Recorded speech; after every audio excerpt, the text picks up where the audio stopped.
안녕하세요. 오늘 아침에는 새벽인데 한국의 정치, 한국의 대통령에 대해서 한번 이야기해 보고 싶습니다. 지금까지 1945년 해방이 된 이래로 한국은 정말 많은 대통령을 두었어요. 전직 대통령은 이제 곧 지금 감옥에 있고 아마 종신형을 받을 것 같고, 그렇다고 해서 지금의 대통령도 그렇게 썩 잘한다고 볼 수 없어요. 어떤 의미에서 통합을 할 수 있는, 그렇죠? 통합의 리더가 될 수 있는가? 왜냐하면 이승만 이후로 계속 우리나라는 원사이디드, 그렇죠? 일방적인 한 세력의 지지를 받아서 대통령이 되어 왔으니까 계속 나라를 분열시켜 왔어요. 뭐 그렇대죠. 왕건이 전라도 사람들에 대해서 이제 전라도 사람들이 써보니까 아주 대단했잖아요. 신승겸이 전라도 사람이고 자기 부인 오씨가 나주 사람이고 전라도 사람이 대단한데 이 사람들이 별로 이제 뒤끝이 안 좋다든가 아니면 너무 머리가 좋으니까 너무 잘나니까 이제 주변에서 시샘을 하는 거죠. 그래서 이제 차령 이남, 어떻게 생각하면 전라도죠. 차량 이남 사람 쓰지 마라. 그때부터 지역 차별이 생겼는데 이것을 이승만 때는 관계 없었는데 이제 박정희가 이 지역 감정을 이제 악용을 한 거죠. 그래서 지금까지 계속 그 경상도 전라도, 그렇죠? 그런 지역 구도가 형성이 된 겁니다. 이건 순전히 정치가들의 잘못이에요. 아무튼 지금 이제 대통령 이야기가 나왔는데, 자, 그러면 이승만 초대 대통령, 건국의 아버지인데 대단한 분이죠. 아이고, 그럼요. 그 당시에 물론 명문가의 자제라서 미국 가기 전에 영어도 그렇게 잘했다고 그러고, 뭐 하와이 가서 독립운동하고 미국에서 또 어떻게 박사학위 받고 프란체스카 여자라는 미국인과 결혼도 하고, 그러니까 아무튼 결정적으로는 미국이라는 강대국을 등에 업은 거죠. 그리고 또 기독교, 그렇죠? 아주 그 당시 기독교는 대단한 선진 문물의 창고 같은 거였으니까, 그렇게 해서 이제 남한과 북한이 이제 미국과 소련이라는 두 강대국에 의해서 분할 통치가 됐죠. 그래서 북한에는 김일성이, 남한에는 이승만이 이렇게 집권을 하게 된 거죠. 근데 이승만이 유능하고 좋았는데 반대파들을 제거하기 위해서 친일파들을 많이 기용한 겁니다. 그렇죠? 김구라는 아주 거물이 있으니까 위태롭잖아요. 그렇죠? 김구가 어떻게 죽었는지 아주 미궁에 있지만 아무튼 그 뒤에 이승만 세력이 있는 거죠. 결국 이승만은 장기 집권에 의해서 불행하게도 쫓겨났어요. 건국의 아버지가 될 수 있었는데. 그리고 4.19의 혼란을 이어서 그걸 참지 못했던 아주 군인 박정희가 쿠데타를 일으킨 거죠. 박정희는 어떻게 생각하면 굉장히 순수한 마음, 나라를 잘해보겠다는 그런 게 있었죠. 그래서 뭐 포항제차를 만든다든가 경부고속도로를 깐다든가, 그렇죠. 그런 것들 외국에 가서 직접 보고 이거 정말 필요하다. 그래서 실시한 거고, 그게 우리나라 개발도상국의 입장에서 딱 맞아떨어진 겁니다. 근데 이제 장기 집권이었죠. 김대중이라는 아주 걸물이 나타나서 저놈한테 정치 권력을 뺏길 것 같았어요.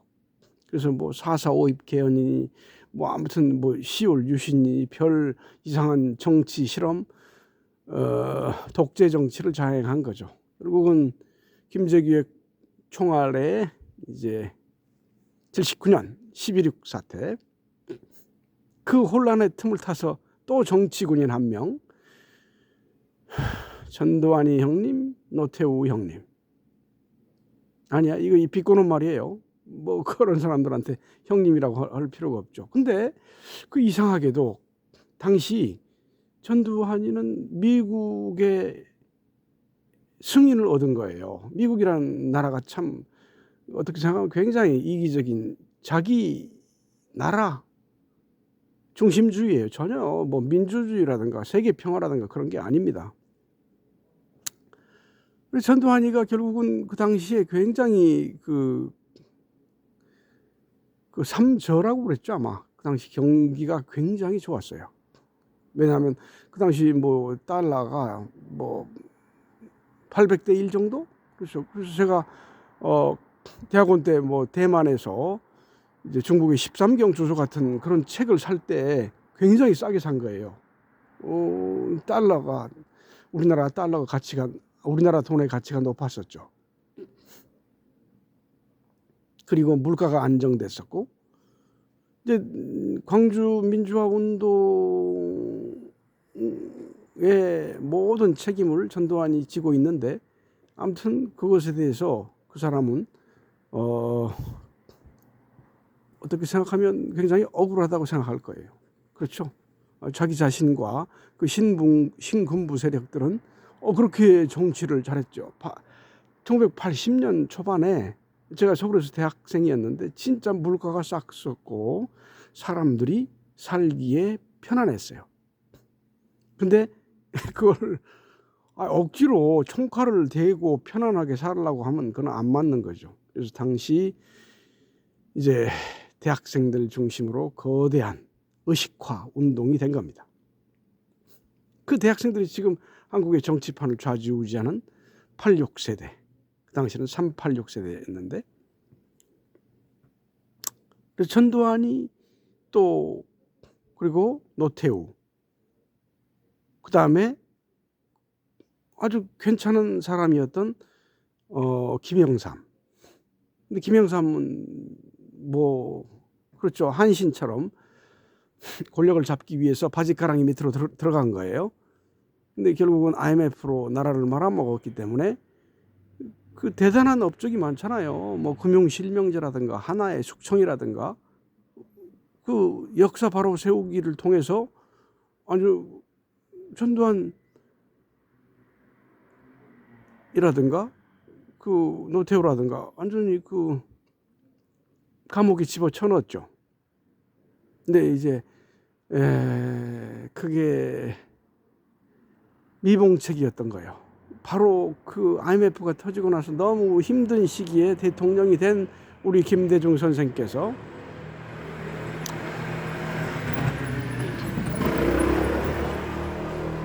그 사면을 해줘 버린 거예요. 이게 사실은 평상시 같으면 사면해주면 안 되죠. 그렇죠? 좀 더 시간을 두고 국민들의 이거 도저히 안 되겠다. 그래 뭐 한때 대통령이었지만 저렇게 반성하고 또 오랫동안 감옥에 있으니까 풀어주자. 그렇게 해서 풀어줘야 돼요. 아니면 광주 시민들의 용서를 받아야 되는 거죠. 전두환, 노태우 신군부들이 광주에 가서 무릎 꿇고 사죄를 했어야 돼요. 그게 안 되니까 지금까지 계속 이렇게 전두환은 지금 어디에 묻히지도 못하고 유골이 어디 있는지도 몰라요. 참 불행한 사람이죠. 자, 전두환, 노태우, 김영삼이 끝났어요. 그 다음에 우리의 김대중 선생. 정말 대단한 분 아니에요. 사실은 엄청난 정치적인 압박과 핍박과 그 독재 정권의 피해자인데 근데 또 나름대로는 대단한 실력과 엄청난 오기, 그렇죠? 오기, 전라도 사람의 오기를 가지고 끝까지 버텨서 결국 대통령이 된 겁니다. 이름 그대로 대중, 한가운데. 남북한의 한가운데가 되려고 했어요. 영남, 호남도 같이 하려고 했는데 거기도 역부족이었죠. 북한한테 결국은 퍼주기 했지만 햇볕 정책을 했지만 결국 어떻게 됐어요? 뭐 결실을 맺지 못했죠. 그 정치적인 아들이라고 볼 수 있는 노무현도 김대중과 같은 길을 걸으려고 했는데 세력이 워낙 약해서 어떻게 할 수가 없었어요. 그렇죠? 노무현은 참 선진적인, 아마 지금 정도 나왔다면, 그리고 어떤 정당의 세력을 가지고 있었다면 대단했겠죠. 그리고 노무현이는 정치 자기 후계자를 얻지 못했어요. 정동영이가 실패했죠. 결국은 사기꾼 이명박이가 대통령이 됐고 4대강으로 엄청난 재산을 축적했어요. 축제했죠. 대통령이 되지 말아야 될 사람, 그렇죠? 이명박. 또 그 뒤를 이어서 정말 무능한 박근혜 누님이 대통령이 돼서 결국 최순실 그런 사람들의 농간에 의해서 탄핵당했죠. 그걸 이용해서 아주 무능한 문재인이가 그야말로 죄인이 대통령이 된 거예요.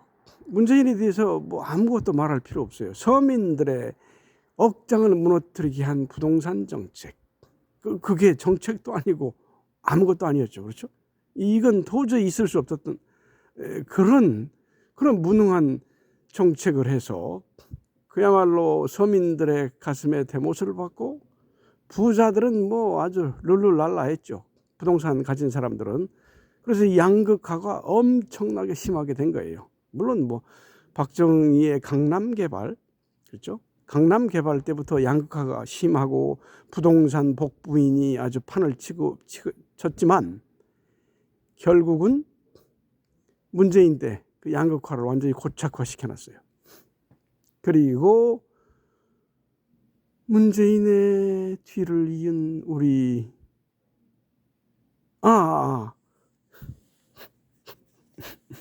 문재인의 무능 때문에 윤석열이라는 정말 이건 천둥 벌거숭이가 대통령이 됐어요. 아시다시피 걔는 뭐 김치찌개를 만들어서 막걸리 아니 소주 정도 마시는 뒷골목의 아저씨 같은 사람이죠. 결국은 명신이라는 한 어떻게 생각하면 요녀죠. 요녀. 군미호 같은 여자한테 휘둘리고 자기 자신도 무능해서 결국은 지금 감옥에 들어가 있고 앞으로 상당한 시간 동안 감옥에 들어가 있을 거예요.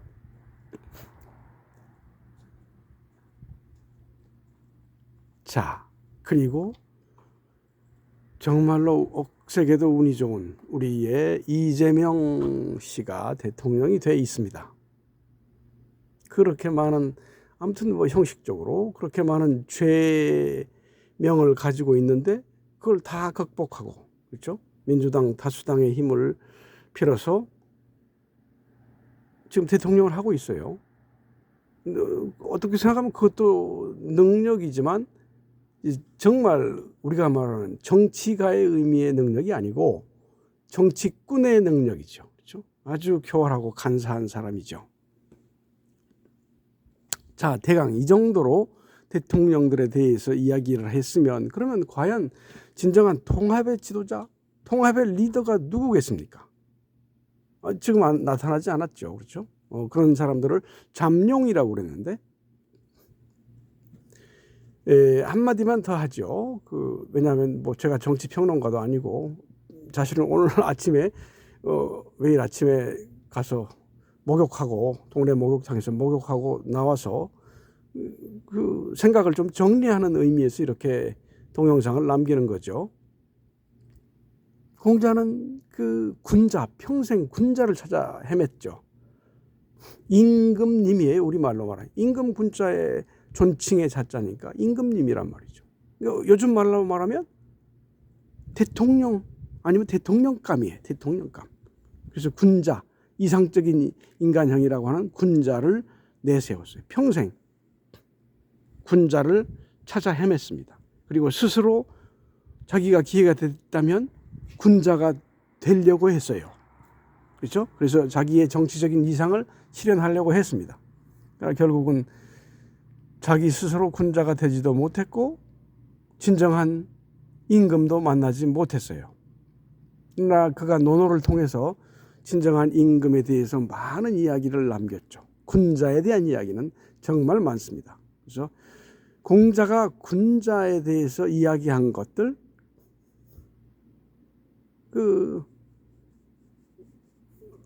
굉장히 많아요. 근데 그걸 제가 지금 이번에 이야기하는 것보다는 다음번에 이야기하는 게 좋겠고,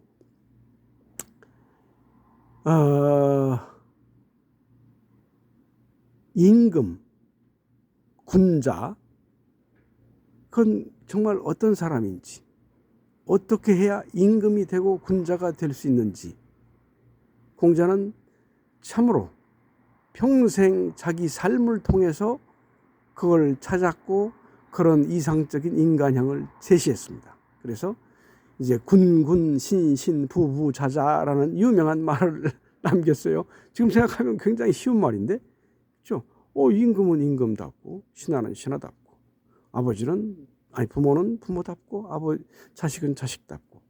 그러면 아무 문제가 없죠. 그렇죠? 임금이 제대로 정치를 하고 신하는 또한 정말 무능하지 않고